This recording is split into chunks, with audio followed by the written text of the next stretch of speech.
future, no past, only present, make them last. No future, no past, only present, make them last. Only present, make them future. Et si l'argent était la solution? Cette question peut vous surprendre, va peut-être même vous choquer si vous savez que je suis un ancien banquier, suisse de surcroît. Si vous saviez le bien que ça me fait de vous le dire, parce que durant mes dernières activités dans ce métier, je portais ça comme quelque chose de honteux, tellement j'avais peur qu'on voit de moi l'étiquette plutôt que l'être humain qui est derrière. Alors qu'aujourd'hui, je suis devenu un peu par hasard un expert de la relation à l'argent, je vois à quel point toute cette expérience m'est utile. Ça m'a permis de voir à quel point les êtres humains peuvent être irrationnels dès qu'il s'agit d'argent. 2 exemples. Comment est-ce qu'on peut être millionnaire et avoir peur de manquer tous les jours?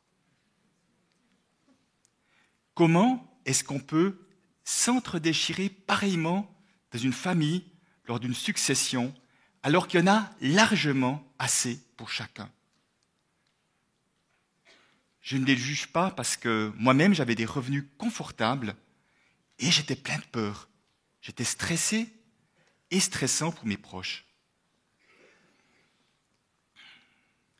Alors je suis particulièrement content d'être avec vous ici en France, parce que pour intervenir dans différents pays, je peux vous dire, la France et l'argent, ce n'est pas un mariage d'amour. Quelle crispation! Waouh! C'est le seul pays où j'entends régulièrement « vivons heureux, vivons cachés ». Il semble qu'ils se vendent autant de Rolls-Royce en Grande-Bretagne qu'en France. Bon, je ne suis pas sûr que cet exemple, ça vous touche personnellement, hein. Donc, ils s'en vendent autant. La différence, c'est qu'en Angleterre, on roule avec, en France, on les laisse dans le garage. Vous voyez, si nous continuons à laisser autant de place à l'argent dans notre société, à ce qu'il y ait autant de décisions qui soient prises uniquement pour des questions financières, à partir de peur, à partir d'envie, plutôt que d'écouter son intuition, plutôt que d'écouter son cœur, je peux déjà vous le dire, c'est no future. Mais si vous êtes là, je suis sûr que vous avez envie de contribuer à cette société en évolution, alors on va faire un premier pas pour changer ça. Je vais vous proposer une expérience que vous allez adorer. En fait, si je suis vraiment honnête avec vous-même, il y en a qui ne vont pas aimer du tout, mais je pense qu'elle est utile. C'est pour ça que je vous la propose. Alors, je vous invite à vous observer déjà là maintenant, au moment où je vais commencer à vous expliquer l'expérience, et au moment où vous allez la vivre. Ça ne va pas être long. Vous allez vous mettre par 2, avec un voisin, une voisine. Si quelqu'un est seul, par 3, ça ira aussi. Et vous aurez, ça va durer 15 secondes. Vous aurez un seul chiffre à dire dans votre groupe. Quel est le montant annuel de vos revenus? Je savais que vous alliez adorer, hein, voilà. Ce n'est qu'un chiffre, je vous rappelle, hein, si vous l'auriez oublié. Alors pour ceux qui joueraient l'amnésie, qui ne se souviendraient plus, je vous invite peut-être à dire un chiffre approximatif, pas 35, entre 5 000, 20 000, 100 000, il y a quelques nuances quand même. Je vous laisse 15 secondes, à vous de jouer.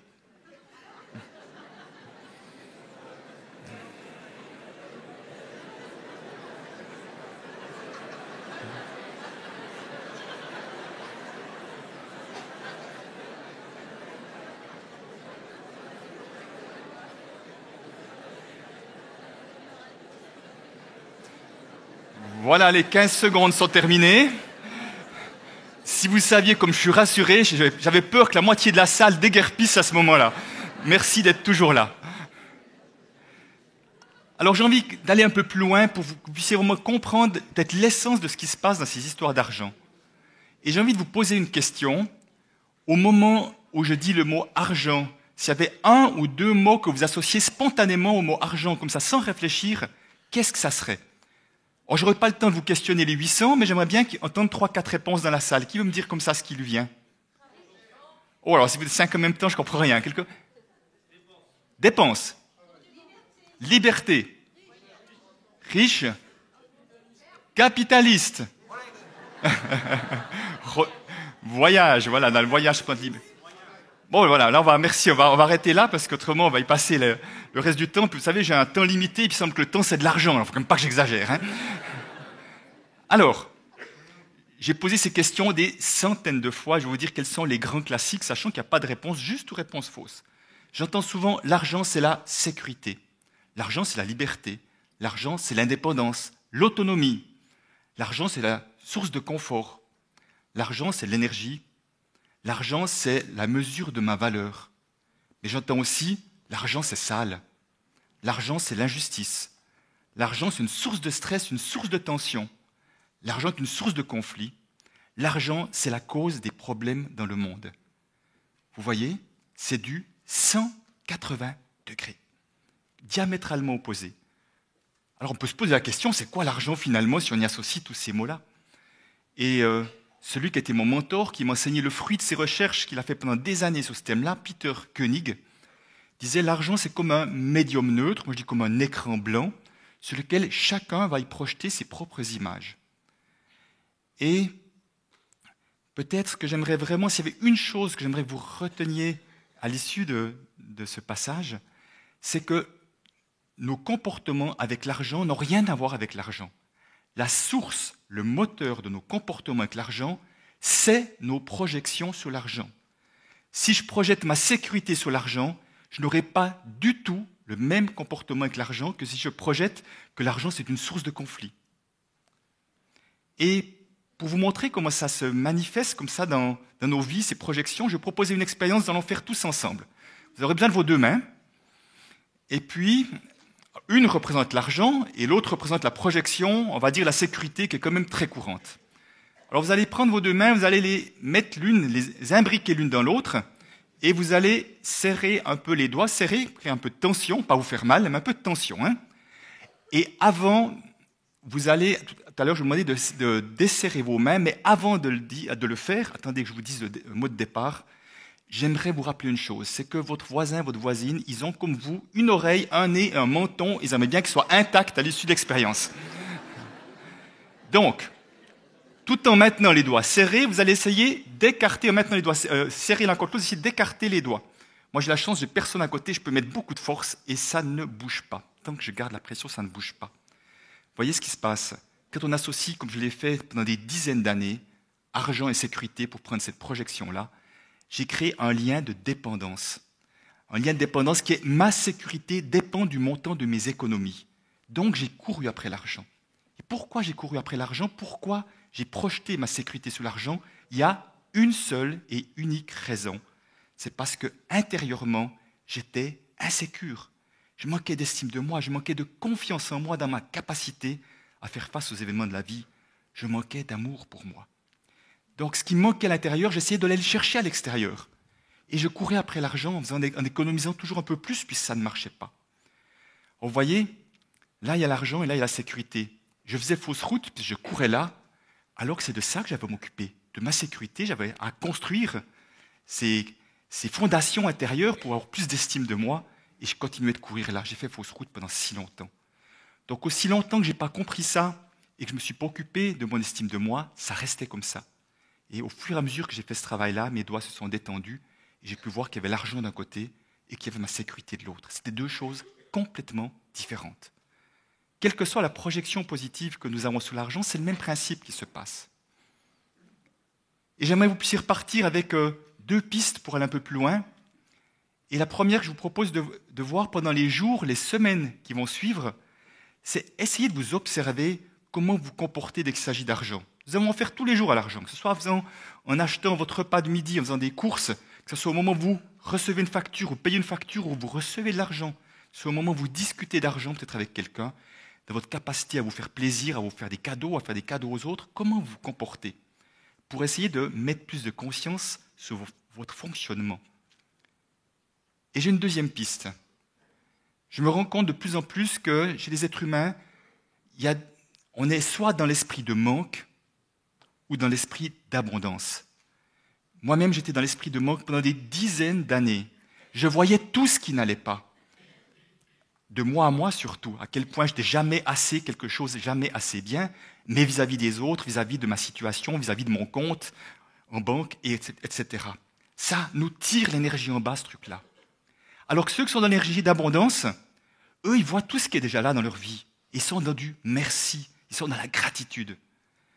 Même, vous voyez, si les événements de vie étaient les mêmes, c'est deux vies complètement différentes. Et moi-même, aujourd'hui, je suis beaucoup plus dans la gratitude. Je vois à quel point je suis parfois tiré encore en arrière dans le côté du manque, parce que ce réflexe était tellement là pendant tellement longtemps que je suis comme conditionné par ça. Ça me demande de la vigilance pour revenir là. Et pour terminer, j'aimerais dire, bien sûr, je suis sûr que vous, comme moi, nous avons tous vu des situations où des gens, parce qu'ils ont beaucoup d'argent, ils vont profiter d'une manière ou d'une autre. Ils vont abuser de pouvoir. Ils vont effectivement penser que tout leur est dû parce qu'ils ont de l'argent. Que ce soit dans un couple, dans une famille, que ce soit dans le business, que ce soit en politique ou autre. Nous avons tous des exemples comme ça. Mais moi, j'ai envie de vous amener un autre regard sur l'argent. Moi, je trouve que l'argent est un formidable bulletin de vote, beaucoup plus efficient que celui que vous mettez 1 ou 2 fois par année dans une urne. Pourquoi ?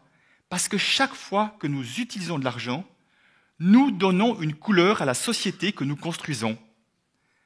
Ainsi, si vous allez acheter dans les commerces locaux, vous leur donnez votre vote, autrement dit, vous les encouragez à continuer. Alors que si vous achetez dans les grandes surfaces, vous les encouragez aussi à continuer. Si vous achetez des produits, des services qui sont faits par des entreprises qui ont des valeurs qui sont proches des vôtres, vous les encouragez non seulement à continuer, mais à se déployer. Parce que vous leur donnez, à travers l'argent, vous leur donnez une forme de pouvoir, de force de continuer. Et à l'inverse, si on achète des produits et des services qui sont faits par des entreprises qui n'ont pas du tout nos valeurs, nous les encourageons également à continuer de faire de la sorte et à se comporter de la sorte. C'est pas facile, je peux vous dire que j'ai encore beaucoup de progrès à faire parce que ça demande de s'informer et ça ne va pas de soi, on n'a pas toutes les informations si facilement que ça. Et simplement, c'est important de se souvenir de ça, du pouvoir que nous avons au moment où nous dépensons de l'argent. Alors moi, j'ai envie de vous inviter à gagner de l'argent sans limite, pas comme un but en soi, parce que là, il y aura des problèmes d'éthique, mais comme une conséquence d'un travail, d'une activité que nous faisons avec passion, avec enthousiasme, et dans lequel nous serons peut-être dépassés par le succès que nous aurons. Parce que tout cet argent-là, nous saurons le faire circuler d'une manière qui a du sens, d'une manière qui contribue à une société qui soit porteuse demain, avec encore plus de force, avec encore plus d'intensité. Et heureusement, il n'y a pas que l'argent qui permet ce changement-là. Il y a quelque chose d'encore plus fort que l'argent. C'est l'amour. L'amour qu'on a pour soi, l'amour qu'on a pour les autres, l'amour qu'on a pour la vie. Ça crée du rapprochement. Alors, imaginez si nous arrivions à utiliser notre argent avec amour, avec le cœur, ça ferait une énorme différence. Merci.